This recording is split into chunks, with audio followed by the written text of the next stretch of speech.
He said he was going on a solo camping trip to reflect. His reflection must have been a blonde, because a friend sent me a beach photo of him with her.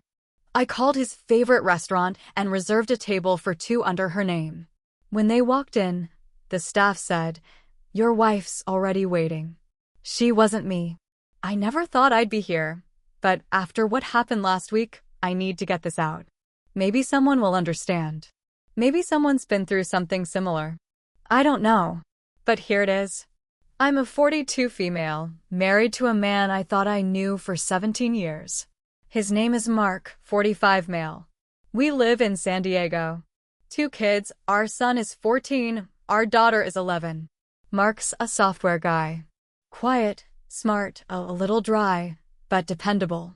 At least I believed that for a long time. Mark's always been the outdoorsy type. Not rugged, just REI style. Camping, hiking, gearhead. For the past few months, though, he's been acting weird. Distant. Like his mind was somewhere else. I chalked it up to work stress, or maybe a midlife thing. He kept talking about needing clarity, time alone, reconnecting with himself. All that kind of language. Then, 2 weeks ago, he said he was taking a solo camping trip. For days. Big Sur. He wanted to be alone, reflect, clear his head. I didn't question it. We all need space sometimes. I even helped him pack snacks, a thermal blanket, first aid kit, all of it. He left Thursday morning. Kissed me on the cheek. Said he loved me. Friday afternoon, I got a text from my friend Sarah. Just a photo. No caption at first. When I opened it, my stomach turned. It was Mark. But not at a forest campsite. He was barefoot on a beach in Santa Monica, not Big Sur. He was laughing. Holding hands with a tall blonde. She had sunglasses on top of her head and her arm wrapped around his waist. They looked comfortable. Familiar. Like a couple. Sarah finally texted, "Didn't you say Mark was off-grid?" I didn't respond. I couldn't. I just stared at the photo. Zoomed in. Zoomed out. Checked the timestamp. It was taken that day.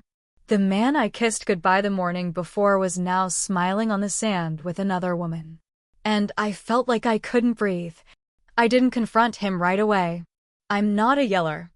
I don't throw plates. I think first. That's what I've always done. And I needed to be sure. So I started digging. He hadn't turned off location sharing on Google. Rookie mistake. I tracked his movements for the past 24 hours. It showed a hotel in Santa Monica, then a restaurant, then back to the hotel. He was not even pretending to camp. That night, I checked our joint credit card. Fancy seafood place in Santa Monica? Charged. Massage for 2? Charged. Boutique hotel that charges $400 a night? Yep. He wasn't trying to be subtle. He just thought I wouldn't check. Saturday morning, I went through the laundry he left behind before his trip. In his jacket pocket, there was a crumpled receipt for a reservation made under the name Chloe. That was it. Her name. Chloe. I looked her up on Facebook. Found her in 3 minutes. Blonde. Real estate agent. Lives in Venice Beach. Lots of photos of her at yoga retreats and wine tastings. No sign of Mark, though. I wanted to scream. But instead, I did something else. There's this restaurant in San Diego. Mark's favorite. It's not even fancy, it's just his comfort spot. A little Italian place we've been going to for years. He always gets the rigatoni. I called and made a reservation for 2 under Chloe. I told the hostess when they arrive, "Can you greet them by saying your wife's already waiting?" She paused for a second, then said, "Absolutely." Sunday evening. I got dressed, simple but nice. I didn't want to look like I was falling apart. I wanted to look collected. Like I knew everything. I arrived 20 minutes early. Sat at a corner table with a glass of wine. My hands were shaking. I kept checking my phone. My palms were sweaty. I haven't been that nervous since giving birth. Then they walked in. Mark. And Chloe. He was wearing the same shirt he wore when he left for his camping trip. She was laughing at something he said, holding onto his arm. The hostess smiled and said, "Welcome. Your wife's already waiting." Mark froze. Chloe looked confused. He turned slowly and saw me. Our eyes met. He looked like someone had just hit him with a brick. I didn't say anything right away. I just stood up, walked over to them, looked her straight in the eye and said, "Hi, I'm Mark's actual wife. I hope you two had a lovely trip." She stammered. "Wait, what?" He tried to speak. "It's not what it looks like." I cut him off. "It's exactly what it looks like. And just so you know, I've already spoken to a lawyer." I handed him a manila envelope. Not actual papers yet, just documentation. Photos. Credit card charges. A printed screenshot of his Google timeline. He didn't say a word. Just took it, mouth open. I walked out. That's where I'm at. I haven't filed yet, but I will. The kids don't know anything yet. I don't know how to tell them. I keep replaying everything in my head. How long was it going on? Who else knew? How could he lie so easily? Part of me wants answers. Part of me doesn't care anymore. I know some people would scream, or burn clothes, or throw his stuff out. But I wanted him to feel what I felt. That ice-cold realization that the person you trusted most in the world could lie straight to your face. And now, I don't know what comes next. I'm sitting in my bedroom writing this, and I feel empty and angry at the same time. I didn't sleep that night. My mind was racing, heart pounding like it wanted out of my chest. I kept checking my phone, half expecting some apology text, a phone call, anything. Nothing. At 6:17 a.m., the doorbell rang. It was Mark. He looked like crap. Hair messy, eyes red. Like he hadn't slept either. He was wearing that same damn hoodie he wears when he feels emotional. The one I bought him 5 Christmases ago. I didn't open the door. Just stared at him through the window. He knocked again. "Claire," he said, soft. "Please. Can we talk?" I opened the door just a crack. "Did you sleep well with your girlfriend?" I asked. My voice didn't even sound like mine. "Claire, please, let me explain." "Explain what?" "That you lied? That you told me you were off in the woods writing in a journal, but really you were getting a massage with some blonde in Santa Monica." He tried to step forward. I blocked the door with my foot. He looked desperate. It was just a weekend. It didn't mean anything. I needed space. I made a mistake. I love you. I love our family. I stared at him. You left this family the moment you chose her. Then I closed the door in his face. He didn't knock again. Just stood there for a few seconds, then walked away. On Monday, I got a DM on Instagram. From Chloe. "Hi Claire, I don't know what Mark told you, but I didn't know he was married." I just stared at the message. She followed up. "Please. I need to talk to you. I think he lied to me too." At first, I ignored it. Then curiosity got the better of me. We met at a coffee shop in Hillcrest. Neutral ground. She showed up looking completely different than I expected. No makeup. Ponytail. Nervous as hell. First thing she said? "I'm sorry." Then she pulled out her phone. Showed me texts from Mark. Months of them. He told her he was separated. That I was emotionally distant. That we slept in different rooms. That I knew about her. They'd been seeing each other for 8 months. She looked like she might cry. He said he loved me, that he was waiting for the right time to tell you. I had no idea he was still living with you. I wanted to hate her. But honestly, I didn't. She looked just like I felt, used. I asked her one thing. "Did you spend the night with him?" She looked down and nodded. Later that week, I got a call from our son's school. Principal wanted to speak to me urgently. I drove there, thinking maybe he got into a fight or something. No. Turns out my son had seen something on TikTok. A video.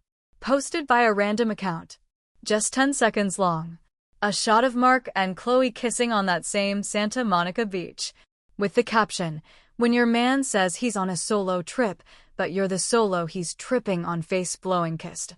It had over 30,000 views. Someone had recognized Mark from work and sent it to their HR. He was suspended. Mark called again. This time angry. "You're trying to ruin my life," he yelled. "You ruined it yourself," I said. He wasn't apologetic anymore. He was cornered. And mean. "You think you're going to take the house, the kids, everything? You don't work. You don't even have a plan." That did it. I hung up. Called a lawyer. Not the cheap one. The expensive one. The kind that knows how to play dirty. I've been documenting everything. Then the real kicker. Chloe messaged me again a few days later. She found out she's pregnant.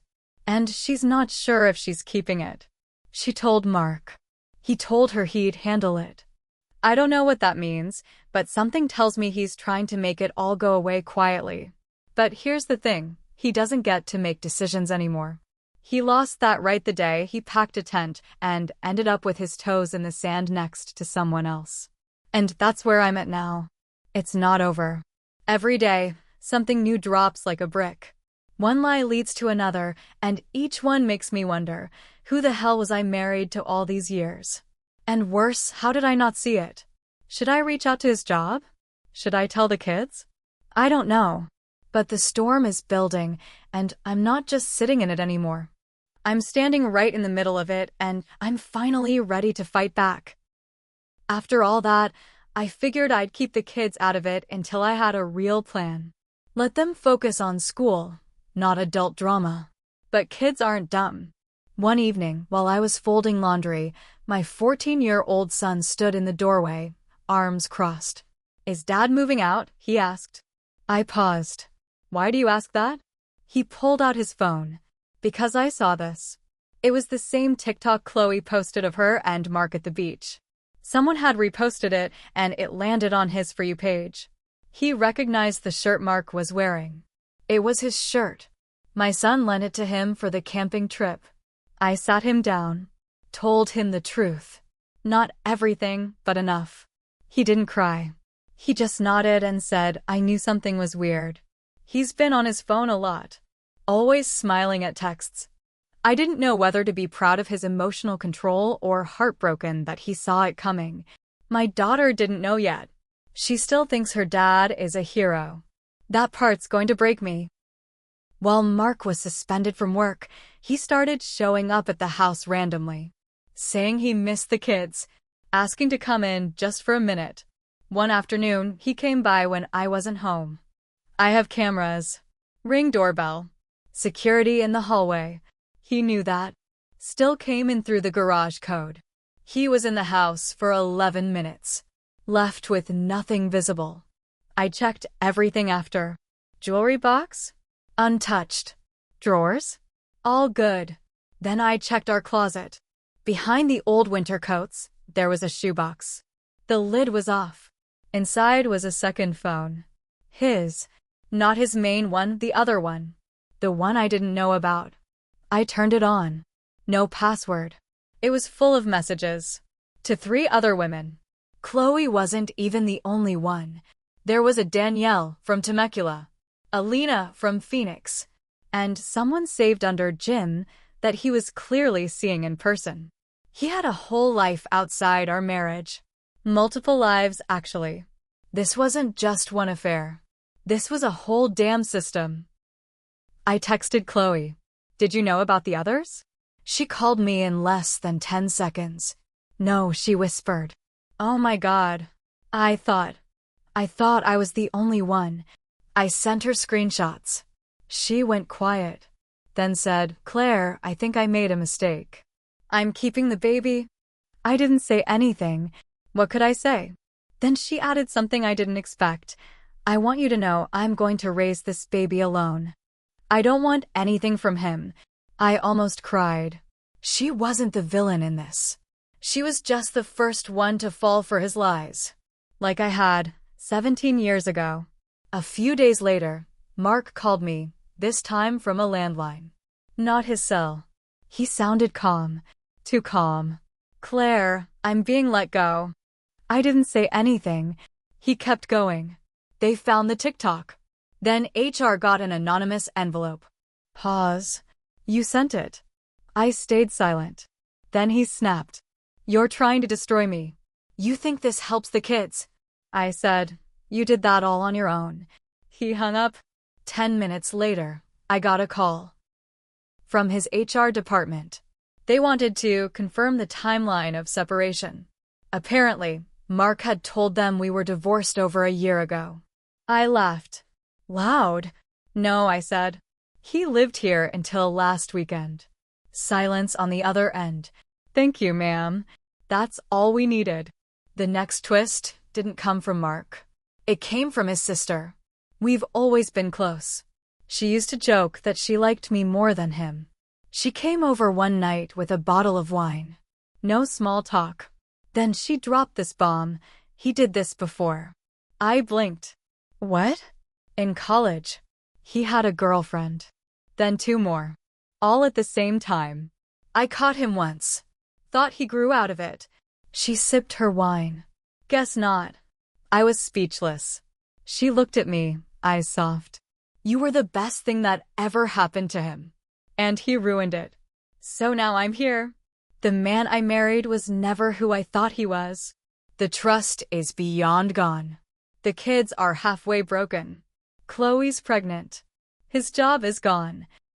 And every time I open my phone, I wonder what new truth is waiting for me. No idea where this story ends. But I'll be the one writing it now. I wanted closure. Not through texts, not through lawyers, not through second-hand messages. I wanted to look him in the eye. So I told Mark we needed to have dinner. One last time. With the kids. He agreed. Probably thought he could spin it. I cook spaghetti. It used to be his favorite. The house smelled like the old days. For a moment, it felt normal. Until he walked in. The kids were already at the table. He hugged them. Avoided my eyes. Halfway through the meal, I stood up and dropped the bomb. Mark, I said, calmly, how many women was it really? He froze, fork in midair. What are you talking about? He tried to laugh, but his face gave it away. I found the second phone. The kids stopped eating. Mark's eyes darted to them, then back to me. Not now, he whispered. Now, I said louder. Now is good. I pulled out a folder.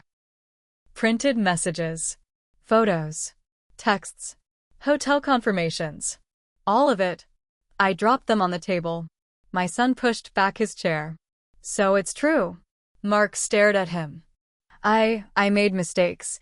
You lied, my son snapped. To all of us. Mark stood up. Okay, fine. Yes, I screwed up. I felt alone in this marriage. I needed something else. You pushed me away. He turned to me. You were always focused on the kids, the house, your routines. You stopped seeing me. That hit hard. But I didn't let it show. I was busy holding everything together while you were playing pretend with other women, I said. Do you even know if that baby is yours? He went quiet. The kids sat frozen. Then my daughter whispered, there's a baby? Mark closed his eyes. Chloe's pregnant. She says she's keeping it. She started crying. That was it. The last thread snapped. He left that night. Didn't say goodbye to the kids. Just grabbed a bag and walked out. The next few days were a blur. My daughter wouldn't eat. My son wouldn't talk to me. I stayed strong during the day. At night, I cried like a child. Quiet sobs in the bathroom so the kids wouldn't hear. Chloe reached out again. She was sorry again. She didn't want Mark involved in the baby's life. She said she'd already blocked him. He tried to contact me. Apologies. Long emails. Promises to change. All too late. My sister-in-law sent me a message. He's done this to everyone. You just stayed the longest. And for what it's worth, you're better than all of us. You didn't just walk away. You fought. The divorce was finalized 3 months later. He tried to negotiate, wanted to keep the house, split custody. But the court didn't side with him. I got full physical custody. He gets supervised visits for now. The kids are in therapy. So am I. Sometimes, I still catch my breath when I see a blonde at the grocery store. Or when a man wears the same hoodie Mark used to love. but I've started walking again. Mornings by the coast. Quiet moments. This wasn't just the end of a marriage. It was the end of how I saw myself. For 17 years, I was Mark's wife. The mother. The supporter. The quiet fixer. I kept the wheels turning while he built his own world on the side. But now I'm just Claire. And for the first time in a long time, that feels like enough. I'm not sure what the future holds, but at least now I know who's really in it and who never was.